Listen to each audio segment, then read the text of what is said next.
Right now on my personal project,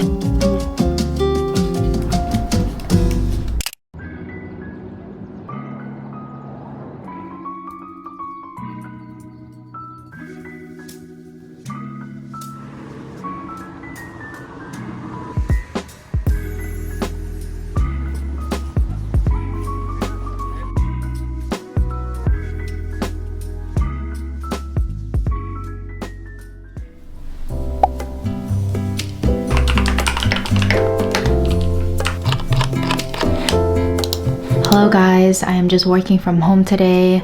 I've been quite busy this week, which is why I feel like I haven't been able to just pick up my camera and talk, but I'm feeling a little overwhelmed, which is why I just decided to share this with you guys.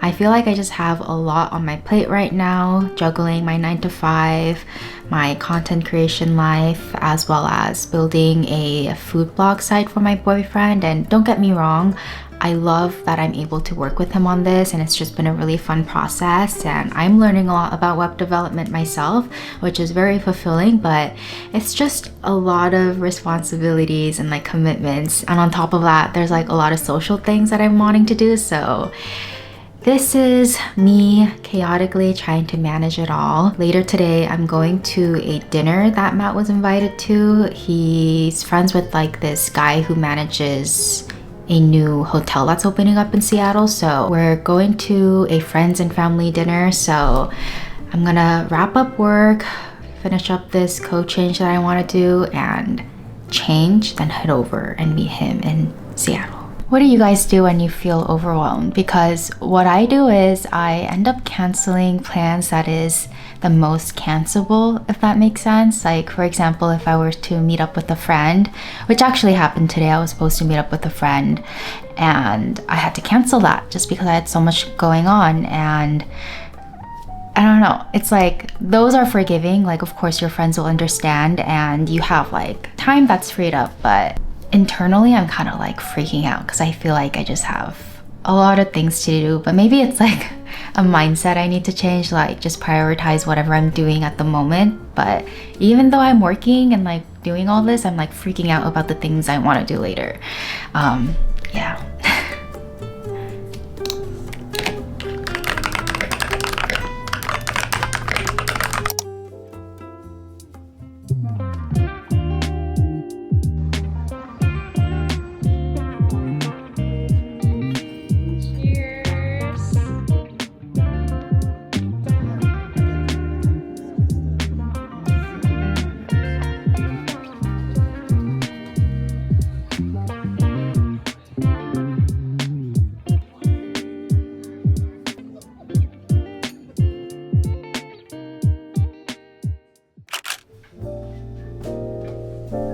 Hello guys, it is a very rainy, gloomy Saturday and I'm just gonna stay home today to do some of my personal projects and everything. Right now on my personal project, I'm working on a food blog site for my boyfriend and I'm working on finalizing the styling of the main components of the site. For example, like the recipe archive page and the recipe page itself. We're going for a very minimal, clean aesthetic look. That's what Matt wants. He wants a very modern look, and I kind of proposed that for his main accent color it should be a French blue accent because he's always wearing this French blue apron in his videos. I love it. It's a good pop of color, so that's our aesthetic. It's just gonna be like very simple with French blue accents. And yeah, I'll show you guys the Figma board of the design that I have for his website just so you have a better idea of what I'm working on. And before that, I want to talk to you guys more about personal branding, so here's a short little intermission.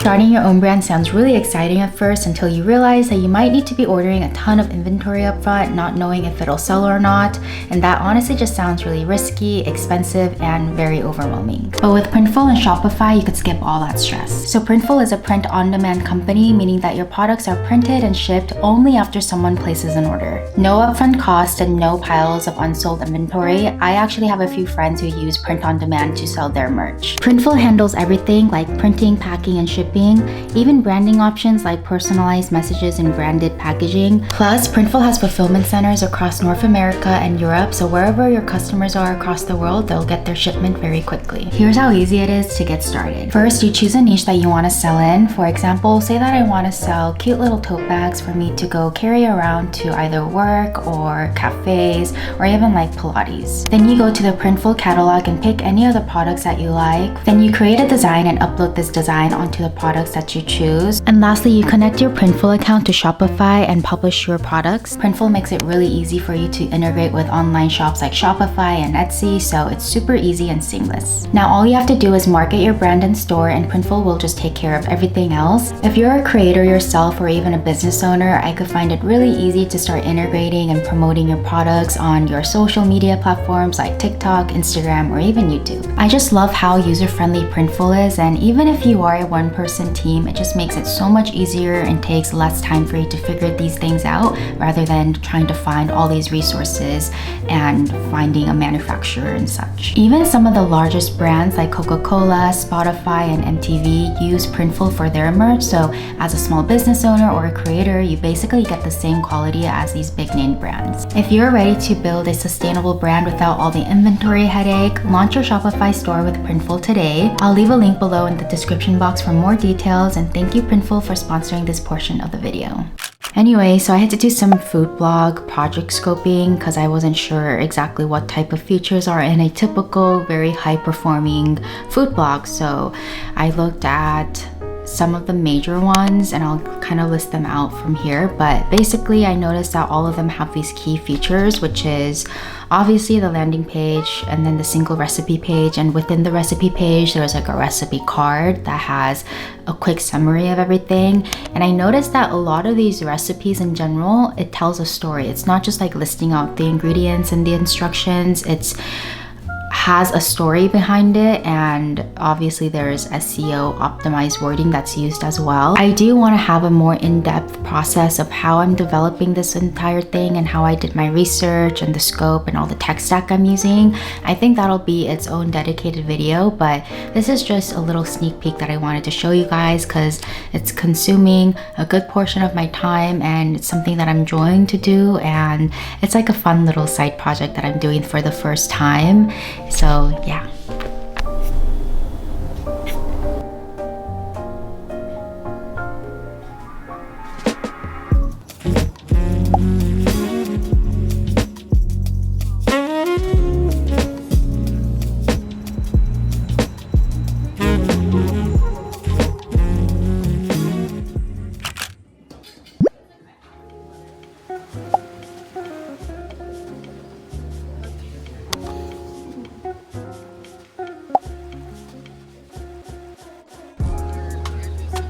So I just finished my coffee chat with Avi. It was just really nice to see her.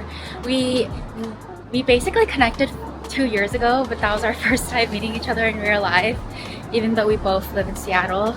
But yeah, now I am on my way to Pike Place, meeting Matt there for lunch. He already has a table for us, so I'm like trying to rush because I don't want to be late.